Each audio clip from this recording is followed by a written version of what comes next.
This morning's gospel in the Matin service brings us full circle to why the Lord commissions us.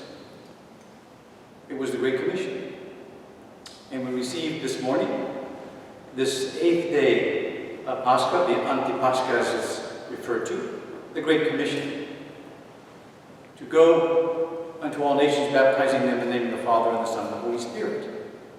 And we heard in that gospel to go to Galilee, to the mountain which Jesus had directed them. And so now the Lord is preparing his apostles, preparing us for action. So perhaps that is why this situation we find ourselves is so disheartening, so discouraging, because we were created for action. We were created to be together. We were created to share the wonderful news of the Lord's resurrection.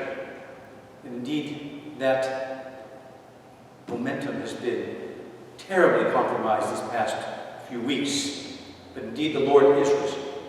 Indeed, we are living in the time of the church, and that's why the significance of the 8 days is brought to our attention. As we heard, it was the first day of the week, and disciples were gathered in prayer. Thomas was absent. And you know clearly the refrain, unless I see the mark of the nails in his hands, in his side, I will not believe. And the Gospel of John goes on to explain and share 8 days later they were again together. The significance of 8 days is that time of preparation, that time that were between the Great Commission and the final return of Christ.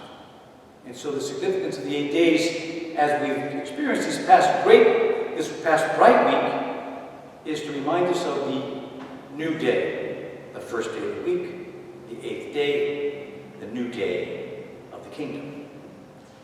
And so, in one sense, Thomas was not obedient. He did not go to Galilee right away. He perhaps hesitated. But then he is present. He is present when the Lord appears after 8 days, and he is confronted with his Lord and Savior, and his response is one of faith. We think of Thomas as the doubting Thomas, but his doubt is definitely grounded in his relationship with Christ, and now he's, as a man of action, responds in faith. So that's why these days are especially challenging. And I've had time to read extra books, and I want to share with you 3 different titles. One is by Archimandrite Zacharias, Remember Thy First Love. And he develops the theme from Revelation 2, remembering our first love, who is Jesus Christ. Also read this nice book by Elder Thaddeus, Our Thoughts Determine Our Lives. And indeed, we've had a lot of extra time to ponder our thoughts, and significantly, it is our thoughts that form how we reach out to each other, how we even are vessels of grace, how we become vessels of grace for healing at all times.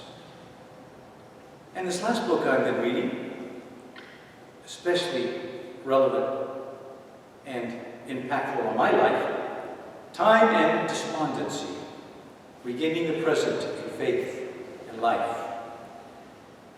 Because I must admit to you and confess to you that I, as many of you, have been feeling despondent. Not so much depressed. There's a difference between depression and despondency.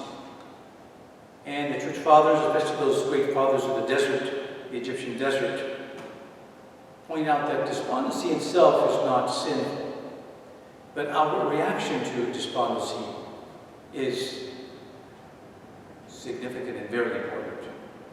And this little book talks about how to be in the present. And Nicole Rokas, the author, a beautiful writer, points out things like and recounts the wisdom of these desert fathers. Don't ruminate on the past, and don't speculate about the future.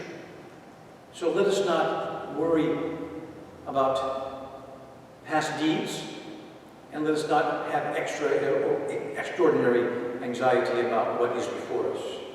This is one way to regain the present in faith and in life. So yes, our thoughts determine our lives. We need to be recalled to our first love. And let us read that last book of the New Testament, the book of Revelation.